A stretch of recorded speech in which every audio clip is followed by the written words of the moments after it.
r/ask Reddit. What is a record, sports or otherwise, that will likely never be broken? The Lion King has the highest VHS sales of all time. On a similar note, Smash by The Offspring is the highest selling independent album of all time. Didn't it go platinum on cassette?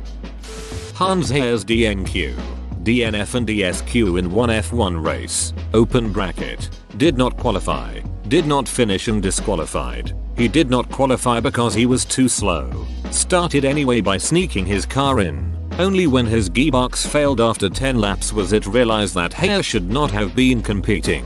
Whereupon he was disqualified. I love the idea of sneaking a car onto an F1 track. PCAR/act like you belong. John Isner hit 113 aces in his 70-68 match at Wimbledon, played over 3 days. That record will never be broken because Wimbledon changed their rules so they can't play that many games ever again. The Guardian's game-by-game report of that game remains the pinnacle of live sports reporting, just slowly losing their damned mind over the course of 3 days. It was the first match the BBC commentator had worked on as well. Not a bad start. Wade Boggs drank 64 beers on a domestic flight. RIP Wade Boggs. Wade Boggs is very much alive. Wade Boggs would be rolling in his grave if he could read your comment right now. Cy Young pitched 749 complete games in his career. The current active pitcher with the most complete games in his career is Adam Wainwright, who has pitched for 17 years and has 27 complete games total. Pitchers just don't pitch the whole game anymore, and Young's record will never come close to being touched. Edit. To put Young's record in further perspective relative to modern day pitchers, I looked up career complete game stats for all current MLB pitchers, and there are 124 pitchers total who have at least one complete game in their career, for a total of 505, collectively 244 less than Cy Young alone pitched in his career. His total of 500 plus wins is equally untouchable. How about 315 losses? That's about 10 years of a current pitcher going each entire season without recording a single win. If you had a 20-year career, you'd still have to lose 16 games a year, every year. No team would put up with that.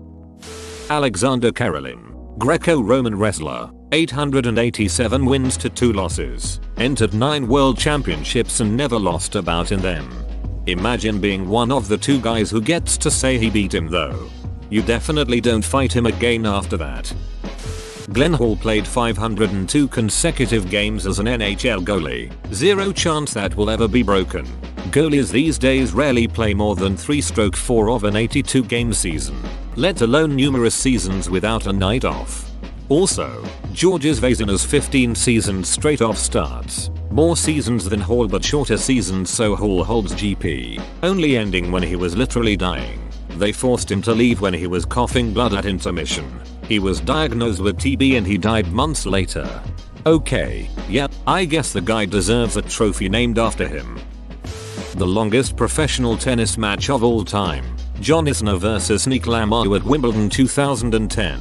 It lasted 11 hours 5 minutes, spanning 3 days of play, with a final score of 6-4, 3-6, 6-7, 7-6, 70-68. It was already nearly twice as long as the previous record holder. The reason it will likely never be broken is that every professional tournament except for one, Roland Garros, now has tiebreaker rules that limit the number of games that can be played in final sets. Although it's hypothetically possible at RG, clay court tennis is not at all conducive to the serve and volley style of play that led to the insanely long 5th set of Isner Mahut. I was in high school at the time, and Wimbledon happens in July, so I was able to watch the whole thing. I played tennis and was interested in American players, so I literally watched every point live. Incredible experience. Also, RG instituted a 5th set tiebreak mechanic this year. It's a 10-point super break. Roland Garros has a tiebreaker too now. All 4 Grand Slams now use a first to 10 points tiebreaker once it reaches 6-6 in the final set. Starting from RG this year. Edit. I believe you still need to win by at least 2 points like in tiebreakers in any other set, which is still first to 7, with 2-point gap. Wayne Gretzky's career points. The Gretzky brothers hold the record for the most combined career points for a pair of siblings. Brent Gretzky has 4 career points. Wayne has 2,857. The 6 Sutter brothers have 2,936 points combined in the pair. That is the closest to the Gretzkys are the Sedins that recently hit the 2,107 mark, while the Stastny trio earned 2,169 points. Wayne Gretzky is called the Great One for a reason. There has never been or ever will be a better hockey player, and it's not even close. In fact, the second player in career points is Jeremy Jagger with 1921 points. For those that aren't aware, the points stats in hockey is a combination of goals scored and assists. Gretzky had 894 career goals and 1963 assists. If you took away every goal he ever scored himself, he would still hold the record for most points. The current record for the Cannonball Run, a drive from NY to LA, is about 5 hours. It was set in May of 2020, and the drivers were able to make use of the lack of traffic due to the pandemic to break the record. Barring another similar world-changing event, traffic conditions will probably never be what they were when that record was set. Toman claims that they were able to leave Manhattan in just 4.5 minutes. That's pretty impressive. That part will probably never be broken, right? I mean, how the duck? The Voyager Golden Record is now in deep space and is extremely unlikely to ever come across anything which could break it before the end of humanity. Voyager, in case it's ever encountered by extraterrestrials, is carrying photos of life on Earth, greetings in 55 languages, and a collection of music from Gregorian chants to Chuck Berry, including Dark Was the Night, Cold Was the Ground by 20s bluesman Blind Willie Johnson, whose stepmother blinded him when he was 7 by throwing lye in his eyes after his father had beat her for being with another man. He died, penniless, of pneumonia after sleeping bundled in wet newspapers in the ruins of his house that burned down. But his music just left the solar system. Josh Lyman. Damn. Just, damn. Such a rough life. And such an amazing achievement. And without ever knowing, I can see how people might find this story mostly tragic. But for me it helps remind me that if I choose to do what feels meaningful and positive and true to me, even if I never directly see or feel like I accomplished much, I almost definitely did make a positive impact on the world. Oh, I know this one. When I was a kid, we had a Guinness Book of Records lying around that we liked to browse in while bored. There was this one guy in it who held a record for most bikes eaten. No, you did read that right. He ground up a bike and slowly consumed it over I don't know how long a time. The record was accompanied by a note that no further records of bike eating would be accepted, as it was deemed too dangerous. The Guinness Book of World Records stopped allowing most types of records, if I recall. Basically anything that wasn't a particular featuring a skill and that was just a stupid number of repetitions for a specific useless thing. Open bracket. X. Most amount of hot dogs balanced on the nose in 1 minute. Also anything overly dangerous that isn't dangerous because of the athleticism. Open bracket. Longest motorcycle jump is okay, but number of live fireworks I can fit in my mouth isn't. When you pick up an 2000 Guinness Book of World Records, you realize it really was their bread and butter. The amount of utterly useless and easily beatable records that existed just because someone went, I will try to balance 5 hot dogs on my nose in under a minute. Who ducking cares? The Guinness Book also used to have records for fire eating and sword swallowing, both of which they discontinued for safety reasons. Surprise, no one mentioned the unlimited water speed record. The current unlimited record is 511 kilometers per hour, 59 miles per hour, achieved by Australian Ken Warby in the Spirit of Australia in 1978. It hasn't been broken to this day due to how dangerous it is to go at those sort of speeds on the surface, and plenty of people have passed away trying. Here's the wiki article for the boat, which is kinda interesting. I don't know that passed away applies if you die in a rocket boat accident. It's a bit more hurtled into the afterlife than passing away. Max Verstappen being the youngest F1 driver to hit the grid, at age 17. He is the reason why there's now a minimum age requirement for F1 and their license. He's on his 7th season already and is one of the more experienced F1 drivers. So I always think that he's around 30 years old, but he's just 24. For comparison, Lewis Hamilton was 22 when he started in F1. To add to this, he will also probably stay the youngest driver to win a Formula 1 Grand Prix, being only 18 years and 228 days old when he won the 2016 Spanish Grand Prix. Ricky Henderson's all-time stolen base record, the number 2 guy on the list, Lou Brock, only has about 2/3 as many stolen bases as Henderson, 1,406 versus 938. Not only that, but the active leader, D. Gordon, is 1,000 shy of Henderson. A player could play 20 years and steal 40 bases every season and Stoddard earned not even half of Henderson's steals. Especially taking into account today's cautious base running meta, it's going to be a long time. His single season mark of 130 is not likely to be broken either. He averaged nearly a steal a game, which is nuts. I once ran a sub 7-minute mile and seeing how I do not run anymore, I will never break that record of mine. If a bear chases me, I will lay down and accept my fate. The army ruined running for me. If you ran 3 miles a day every day for 3 months, I bet you'd beat that record. Dude, he can't run anymore. Not after the accident with the bear. Ronnie O'Sullivan's quickest maximum 147 break. Sometimes the stars align and allow records to be broken, but this was a case of Ronnie nudging all the stars to exactly where he wanted them to be. The amount of things that would need to happen for it to be quicker is madness. You'd need a quick player, a quick referee, a relatively open easy table. Wilt Chamberlain's MPG record, 48.5 MPG, while playing every single game. Players in today's league don't even reach 40. That's minutes per game for those wondering, like I was. Thanks, I was like, what the hell does basketball have to do with miles per gallon? Jake Villeneuve, Michael Schumacher and Heinz-Harald Frentzen set the exact same time in qualifying in the 1997 European Grand Prix, to the thousandth of a second. Cal Ripken's consecutive games played. It's 632 games for those wondering. Lou Gehrig is second with 130. There are 162 games in a regular season, not including playoffs. Putting aside Lou Gehrig for a moment, the number 3 and number 4 longest streaks combined still fall short of Ripken. 5th longest streak, Tejada, could double his number and be short of Ripken. Even Lou Gehrig would have needed to play another 5 years straight to match Ripken. Also, Ripken only ever played for one team in his entire career, the Baltimore Orioles, 21 seasons. That is a rarity in itself. Queen Elizabeth II being the longest reigning UK monarch. With anti-aging research progressing like it is, who knows? 2431.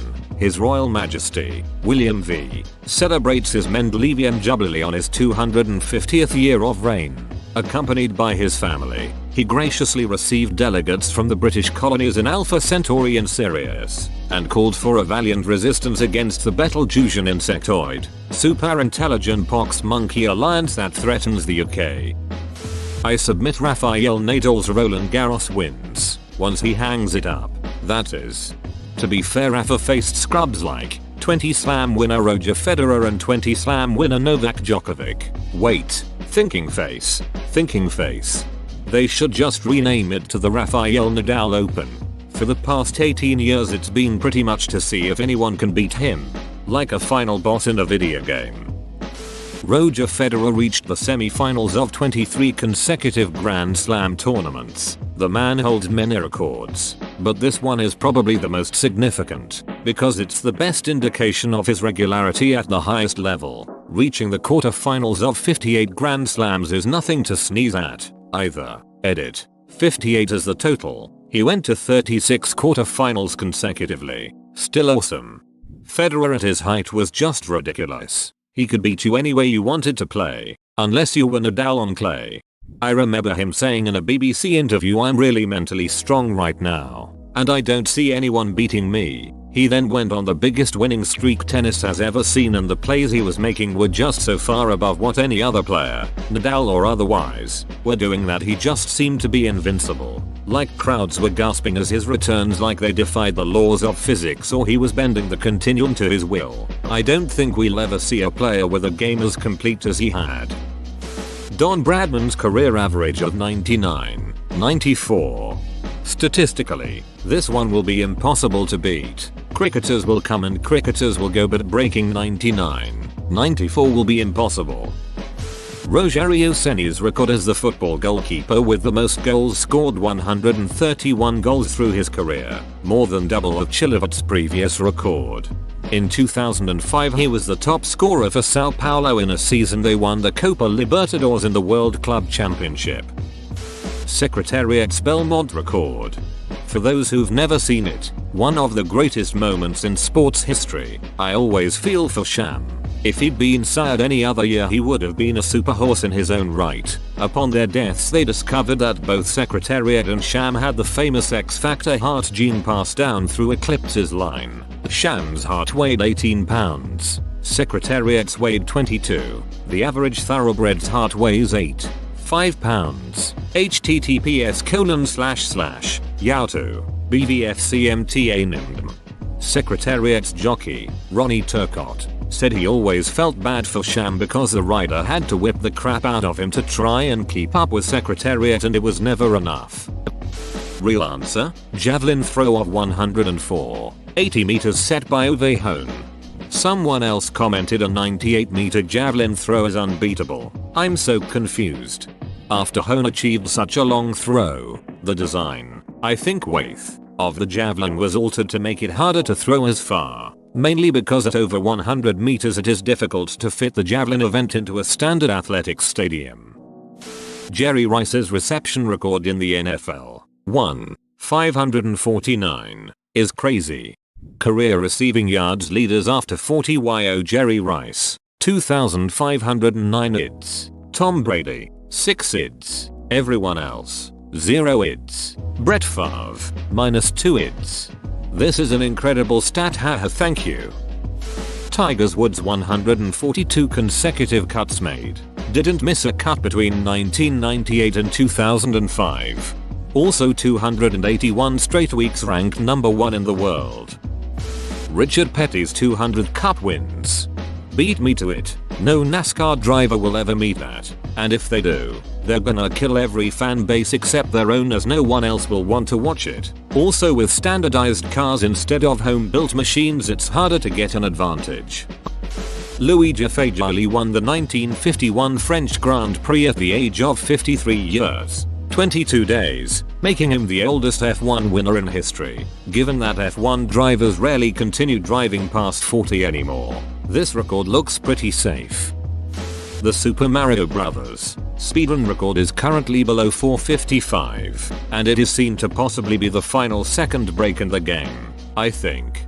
Depends on what you define as the Super Mario Bros. Speedrun. Runs have historically always been done on the Japan NTSC version of the game, but the European PAL version of the game can actually be taken down to a 4:52 and people have segmented a run this fast. The issue is that the tricks required have an unbelievably high degree of variance plus destroy your hands very quickly, so it is very unlikely, although not impossible, that someone gets a time this fast. However, this is an official release of the NES game, so would be the fastest completion of Super Mario Bros. The SNES remake of the game can also be beaten in 4:53, and I've done all of the tricks required for that in individual level segments, and this run would be much easier than a sub 4:54 PAL run. But because it's a remake of the game, it likely wouldn't count as an improved record when compared to the original NES version.